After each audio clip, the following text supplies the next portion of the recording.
ಕೋಲಾರದ ರಾಜಕೀಯವನ್ನ ಸೂಕ್ಷ್ಮವಾಗಿ ಗಮನಿಸ್ತಾ ಇದ್ದೇನೆ. ಅಲ್ಲಿನ ಬೆಳವಣಿಗೆಗಾಗಿ ನಾವು ಕಾಯ್ತಾ ಇದ್ದೇವೆ. ಎಚ್ಡಿಕೆ ಕೋಲಾರದಲ್ಲಿ ಕಾಂಗ್ರೆಸ್ ಒಳಜಗಳವನ್ನ ಸೂಕ್ಷ್ಮವಾಗಿ ಗಮನಿಸ್ತಾ ಇದ್ದೇವೆ ಅನ್ನೋ ಹೇಳಿಕೆಯನ್ನು ನೀಡಿದ್ದಾರೆ. ಅಲ್ಲಿನ ಬೆಳವಣಿಗೆಗೋಸ್ಕರ ನಾವು ಕಾಯ್ತಾ ಇದ್ದೇವೆ ಅನ್ನೋ ಹೇಳಿಕೆಯನ್ನ ಕುಮಾರಸ್ವಾಮಿ ಕೊಟ್ಟಿದ್ದಾರೆ. ಕೋಲಾರದಲ್ಲಿ ಕಾಂಗ್ರೆಸ್ ಒಳಜಗಳದಿಂದ ನಮಗೆ ಲಾಭವಿಲ್ಲ, ಬಿಜೆಪಿ ಜೆಡಿಎಸ್ ಹೊಂದಾಣಿಕೆ ಗೆಲುವಿನ ವೇದಿಕೆ ಸಿದ್ಧವಾಗಿದೆ.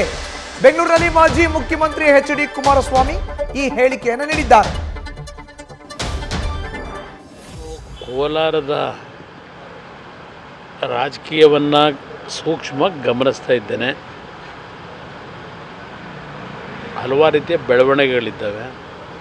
ಅದರಿಂದಲೇ ನಾವು ಇನ್ನೂ ಅಧಿಕೃತವಾಗಿ ಘೋಷಣೆಯನ್ನು ಮಾಡ್ತಕ್ಕಂಥದ್ದನ್ನು ಸ್ವಲ್ಪ ಮುಂದಿಟ್ಟಿರ್ತಕ್ಕಂಥ. ಅನ್ಕಂಟ್ರೋಲ್ಡ್ ಬ್ಲಡ್ ಶುಗರ್ ಇಂದ ಕಣ್ಣು, ಕಿಡ್ನಿ, ಹಾರ್ಟ್, ನರಮಂಡಲಕ್ಕೂ ಅಪಾಯ. ಮಧುಮೇಹ ಎನ್ ಸಕ್ಕರೆ ನಿಯಂತ್ರಣದೊಂದಿಗೆ ನಿಮ್ಮ ಅಂಗಾಂಗಗಳ ಆರೋಗ್ಯನೂ ಕಾಪಾಡುತ್ತೆ. ಬಟ್ ನಾವು ಯಾರನ್ನ ತಗೊಳ್ಳಿಕ್ಕೋಸ್ಕರ ಕಾಯ್ತಿದ್ದೀವಿ ಅಂತ ಅಲ್ಲ. ಈಗಾಗಲೇ ನಮ್ಮಲ್ಲಿ 2 ಪಂಗಡದಲ್ಲೂ ಅಭ್ಯರ್ಥಿಗಳೇನಿದ್ದಾರೆ. ಅಂತಿಮವಾಗಿ ಅಲ್ಲಿಯ ಜನತೆಯ ಭಾವನೆಗೆ, ನನ್ನ ಪಕ್ಷದ ಕಾರ್ಯಕರ್ತರು ಮುಖಂಡರುಗಳ ಭಾವನೆಗೆ ಪಕ್ಷದಲ್ಲಿ ಶಿಸ್ತೆಯಿಂದಿರ್ತಕ್ಕಂಥವ್ರನ್ನೇ ಘೋಷಣೆ ಮಾಡ್ತೀವಿ. ಯಾವುದೇ ಬದಲಾವಣೆ ಮಾಡಲಿಕ್ಕೆ ಪ್ರಶ್ನೆ ಇಲ್ಲ. ಈಗಾಗಲೇ ತೀರ್ಮಾನ ಒಂದು ಪಟ್ಟಿ ಮಾಡಿಬಿಟ್ಟಿದ್ದೇವೆ. ಅದರಿಂದ ಯಾವುದೇ ಗೊಂದಲ ಇಲ್ಲ. ಆದರೆ ಅಲ್ಲಿಯ ಬೆಳವಣಿಗೆಗಳನ್ನು ಕಾಯ್ತಾ ಇದ್ದೇನೆ ಅಷ್ಟೇ. ಕಾಂಗ್ರೆಸ್ ಈ ಒಂದು ಏನು ಈ ಫೈಟ್ ಇದೆ ಒಳಗಡೆ, ಅದು ಅವ್ರ ಪಕ್ಷಕ್ಕೆ ಸೇರಿದ ಇಲ್ಲಿ ನಾನು ಲಾಭ ಅವರ ಒಳಜಗಳದಿಂದ ಲಾಭ ಆಗುತ್ತೆ ಅನ್ನತಕ್ಕಂಥ ಪ್ರಶ್ನೆ ಏನಿಲ್ಲ. ಕೋಲಾರದಲ್ಲಿ ಬಾರಿ BJPಯ ಮತ್ತು JDSನ ಹೊಂದಾಣಿಕೆ ನಮ್ಮ ಗೆಲುವಿಗೆ ಎಲ್ಲ ರೀತಿಯ ವೇದಿಕೆ ಸಿದ್ಧ ಆಗಿದೆ. BJP ಮತ್ತು JDSನ ಎಲ್ಲ ಮುಖಂಡರುಗಳು ಒಂದಾಗಿದ್ದಾರೆ. ಇದು ನಮಗೆ ಎಲ್ಲ ರೀತಿಯ ಒಂದು ಸಹಕಾರ ಇದೆ, ಗೆಲುವಿಗೆ ಸಹಕಾರ ಆಗುತ್ತೆ ಅನ್ನೋದು ನನ್ನ ಅಭಿಪ್ರಾಯ. ಇನ್ನು ಚೇಂಜ್ ಆಗಲ್ಲ ಸರ್. ಈಗ ಇಲ್ಲ, ಯಾವ್ದು ನಾವು ಏನೋ ಒಂದು ಶಾರ್ಟ್ ಲಿಸ್ಟ್ ಮಾಡಿದ್ದೇವೆ, ಅದರಲ್ಲೇ ಆಯ್ಕೆ ಮಾಡ್ತೀವಿ ಹೊರತು ಬೇರೆ ಬದಲಾವಣೆ ಇಲ್ಲ. ಅಂದರೆ 3ರಲ್ಲಿ ಒಬ್ಬರು ಹೌದು. ಈಗ ನಿನ್ನೆ ದೇವೇಗೌಡರು ಮಲ್ಲೇಶ್ ಬಾಬು ಹೇಳಿದ್ದಾರೆ, ಅವರು ಹೇಳಿದ್ದಾರೆ, ರಾಷ್ಟ್ರೀಯ ಅಧ್ಯಕ್ಷರು. ಅದು ಅಂತಿಮ ಅಲ್ಲ, ಅವ್ರ ಭಾವನೆ ಹೇಳಿದ್ದಾರೆ. ಅಂತಿಮವಾಗಿ ನಾವು ತೀರ್ಮಾನ ಮಾಡ್ತೀವಿ. ಇನ್ನು ಈ ಎಲ್ಲ ಬೆಳವಣಿಗೆಗೆ ಸಂಬಂಧಪಟ್ಟಂತೆ ಹೆಚ್ಚಿನ ಮಾಹಿತಿ ನೀಡ್ತಾರೆ ನಮ್ಮ ಪ್ರತಿನಿಧಿ ಶಿವಪ್ರಸಾದ್. ನೇರ ಸಂಪರ್ಕಕ್ಕೆ ಜಾಯ್ನ್ ಆಗಿದ್ದಾರೆ. ಶಿವಪ್ರಸಾದ್, ಇವತ್ತು ವಿಧಾನಸೌಧದಲ್ಲಿ ಹೈಡ್ರಾಮಾ, ಮತ್ತೊಂದು ಕಡೆ HDK ರಿಯಾಕ್ಷನ್, ಇದ್ರ ಬಗ್ಗೆ ವಿಶ್ಲೇಷಣೆ ನೀಡೋದಾದ್ರೆ ಶಿವಪ್ರಸಾದ್.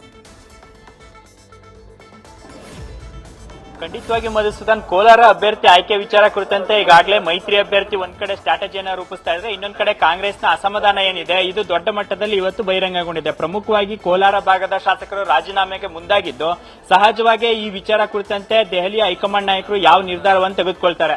ಒಂದ್ ಕಡೆ ಈಗಾಗಲೇ ಮುನಿಯಪ್ಪ ವರ್ಸಸ್ ರಮೇಶ್ ಕುಮಾರ್ ಬಣದ ಶಾಸಕರು ತಮ್ಮದೇ ಆದಂತ ಅಭಿಪ್ರಾಯವನ್ನ ತಿಳಿಸ್ತಾ ಇದ್ರೆ, ಸದ್ಯ ಈಗ ರಾಜೀನಾಮೆ ಪ್ರಹಸನಕ್ಕೂ ಕೂಡ ಮುಂದಾಗಿದ್ದಾರೆ. ಯಾವಾಗ ತಡರಾತ್ರಿ AICC ಅಧ್ಯಕ್ಷ ಮಲ್ಲಿಕಾರ್ಜುನ್ ಖರ್ಗೆ ಅವರನ್ನ ಮುನಿಯಪ್ಪ ಭೇಟಿಯಾಗಿ ತಮ್ಮ ಅಳಿಯನಿಗೆ ಟಿಕೆಟ್ ಅನ್ನ ಕನ್ಫರ್ಮ್ ಮಾಡ್ಕೊಂಡ್ರು, ಈ ವಿಚಾರ ಕುರಿತಂತೆ ಕೋಲಾರ ಭಾಗದ ಕಾಂಗ್ರೆಸ್ ಶಾಸಕರು ತಮ್ಮ ರಾಜೀನಾಮೆಗೆ ನಿರ್ಧಾರ ಮಾಡಿದ್ರು. ಮತ್ತೆ ಸ್ಪೀಕರ್ ಮತ್ತೆ ಸಭಾಪತಿಗಳಿಂದ ಅಪಾಯಿಂಟ್ಮೆಂಟ್ ಅನ್ನು ಕೂಡ ತಗೊಂಡಿದ್ರು ರಾಜೀನಾಮೆ ನೀಡಲಿಕ್ಕೆ. ಸದ್ಯ ಈಗ ಸಂಧಾನಕಾರರಾಗಿ ಸಚಿವ ಭೈರತಿ ಅವರು ಎಂಟ್ರಿ ಆಗಿರೋದ್ರಿಂದ ಸುರೇಶ್ ಅವರು ತಾತ್ಕಾಲಿಕವಾಗಿ ತಮ್ಮ ರಾಜೀನಾಮೆ ನಿರ್ಧಾರವನ್ನ ಮುಂದೂಡಿ ಹೈಕಮಾಂಡ್ ನಾಯಕರು ನಿಮ್ ಜೊತೆ ಮಾತನಾಡ್ತಾರೆ. ಸದ್ಯ ಮೈಸೂರಿನಲ್ಲಿ ಇರ್ತಕ್ಕಂಥ CM ಸಿದ್ದರಾಮಯ್ಯ ಮತ್ತೆ DK ಶಿವಕುಮಾರ್ ಅವರು ಇವತ್ತು ಆಗಮಿಸೋದ್ರಿಂದ ರಾತ್ರಿ ಮತ್ತೊಂದು ಸುತ್ತಿನ ಮಾತುಕತೆಯನ್ನ ಆಡಿ ಅಂತಿಮವಾಗಿ ಅಭ್ಯರ್ಥಿಯನ್ನ ಬೇರೆ ಮಾಡಬೇಕಾ ಅಂದ್ರೆ ಬೇರೆಯವ್ರಿಗೆ ಟಿಕೆಟ್ ನೀಡ್ತಕ್ಕಂಥ ವಿಚಾರದಲ್ಲಿ ಮತ್ತೊಂದು ಸುತ್ತಿನ ಮಾತುಕತೆಯನ್ನ ಮಾಡೋದ್ರಿಂದ ಸದ್ಯ ಈಗ ರಾಜೀನಾಮೆ ಪ್ರಹಸನಕ್ಕೆ ತಾತ್ಕಾಲಿಕವಾಗಿ ಬ್ರೇಕ್ ಹಾಕಿದ್ದು, ಸದ್ಯ ಈ ಸಚಿವರು ಅಂದ್ರೆ ಸಚಿವ ಮುನಿಯಪ್ಪ ಅವರು ತಮ್ಮ ಕುಟುಂಬಕ್ಕೆ ಯಾರಿಗಾದ್ರೂ ಟಿಕೆಟ್ ನೀಡಲಿ ಅಂತಕ್ಕಂಥ ಮಾತನ್ನ ಹೇಳಿದ್ರು ಸಹಿತವಾಗಿ ಸದ್ಯ ಕೋಲಾರ ಭಾಗದ ಶಾಸಕರು ಅಭ್ಯರ್ಥಿಯನ್ನ ಬದಲಾವಣೆ ಮಾಡಲೇಬೇಕು ಅಂತ ಬಿಗಿಪಟ್ಟನ್ನ ಹಿಡಿದಿರೋದ್ರಿಂದ ಸಹಜವಾಗಿ ಈಗ ಬೇರೆಯದ್ದೇ ಆಯ್ಕೆಯಲ್ಲಿ ಈಗ ಹೈಕಮಾಂಡ್ ನಾಯಕರು ಇರ್ತಕ್ಕಂಥದ್ದು. ಮಧುಸೂದನ್, ಧನ್ಯವಾದ ಶಿವಪ್ರಸಾದ್ ನಿಮ್ಮ ಮಾಹಿತಿಗೆ. ನ್ಯೂಸ್ ಫಸ್ಟ್ ನಿರ್ಭೀತಿಯಿಂದ ನಿಮ್ಮ ಪರವಾಗಿ.